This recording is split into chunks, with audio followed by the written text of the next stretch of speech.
In Marvel Studios' Ant-Man and the Wasp: Quantumania, we get a close look at the MCU's next big bad, Kang the Conqueror. And to help us break down the design behind this multiversal miscreant, I'm here with the Director of Visual Development at Marvel Studios, Andy Park, and concept artist Konstantin Sakaris. Hi, guys. Hi. Hi. Let's dive in. Kang is such an iconic character, and fans have been eagerly awaiting his big screen debut. So tell us where you started with developing the Conqueror variant of this character. Whenever we're tackling any particular villain, when we're trying to translate comic into the MCU, we always do a deep dive into the comic books. Of course, starting off with Jack Kirby. Jack Kirby just had this design sense of just making characters look iconic, just very simple and bold. So this is our chance to come up with the classic look that we see from the comic. The purples, the greens, the helmet, the blue visage. One of the very first inspiration images that was given to me was of Kang just sitting on his throne. He's called Kang the Conqueror for a reason. There's a certain status that you see in him. That's where we started. The challenge in bringing these classic comic book costumes and looks into the MCU is we're always trying to bring a reality. So with Kang, it was bringing in the high-tech futuristic elements into his costume. A big part of it was his helmet. Now, this helmet is really unique from others we've seen. Was there a certain functionality you needed to hit with the design?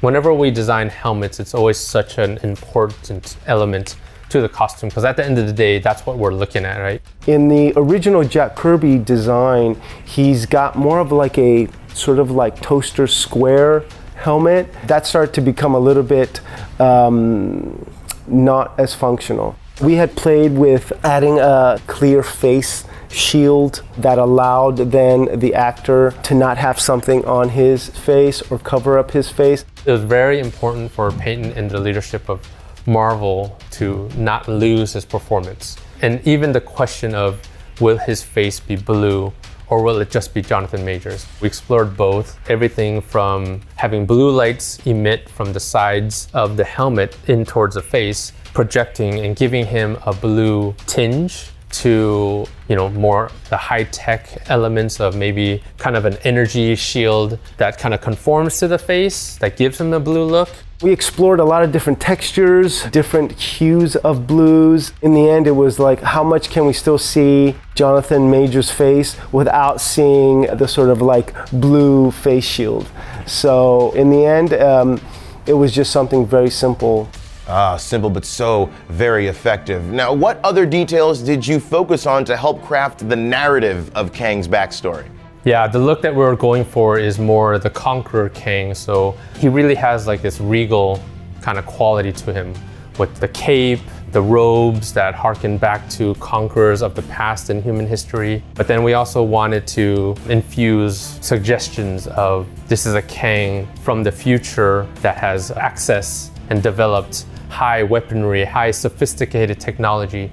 Even the way we designed the cape is a little different than just a normal cape as it's segmented. So bringing the technology along with the kind of more grounded robe type of feel. He's got this motif on his face, these sort of like lines that is very iconic. And so in the fabrics, you see that a lot with some of these lines and textures that give strength to the character.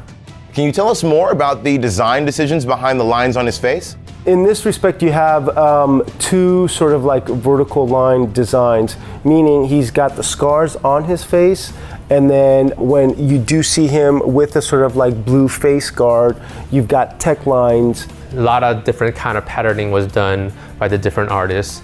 And then at the end of the day, once we got that approved, the makeup department, led by Alina Arroy, played with the ideas of doing different scars on Jonathan Majors' face. And it also alludes to why he has the lines in that blue energy kind of mask. But there's a story that maybe we'll find out, or maybe we won't. Ooh, we love a good cliffhanger. Now, your team has brought such an awesome look for Kang. What are you most proud of when looking back at the process? I'm very proud of how the design looks on paper and then also how it was translated. So I'm gonna have to also give kudos to the costume department and props for translating this character in the real world. I'm most proud of my team of artists and seeing that Kang's pretty darn, comic accurate. I feel like this is a Kang that I've been wanting to see, that fans have been wanting to see. We stayed as true as we could to the comic source. Hopefully we're not letting any fans down. I think it looks amazing. Every time I see it, it puts a smile on my face. We're all smiling too. Well, except for Kang. He's not a smile, he's a conqueror. Never mind. Well, listen, Andy, Constantine, thank you so much for chatting with us. Thanks, Langston. Thank you.